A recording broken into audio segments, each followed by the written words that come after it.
कोकणसह घाटमाथ्यावरती अतिमुसळधार पावसाची शक्यता। पुढचे 4 दिवस जोर वाढणार। हवामान विभागाने दिला धोक्याचा इशारा।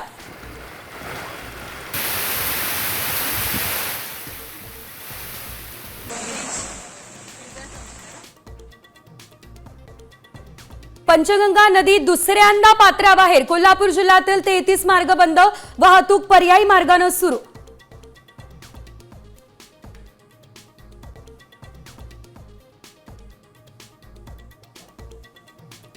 हिमाचल प्रदेशमध्ये पावसाचा कहर, पाण्याच्या प्रचंड वेगाने पूल कोसळला। अनेक ठिकाणी भूस्खलन, वाहतुकीवरही परिणाम।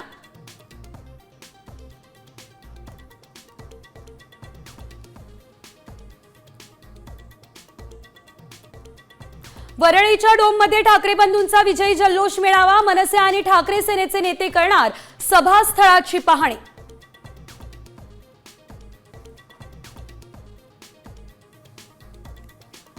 खाद्यतेलाचा डबा 60 रुपयांनी महाग। इराण आणि इस्रायल यांच्यातील युद्धजन्य परिस्थितीचा फटका। मागणी वाढली, दरही वाढले।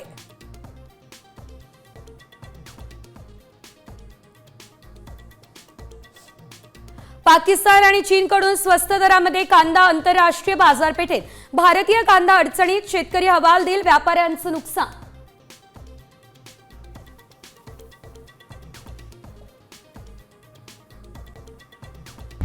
आता isakal.com आहे देशातील नंबर 1 ची मराठी न्यूज वेबसाईट। प्रत्येक अपडेटसाठी isakal.com ला नक्की भेट द्या।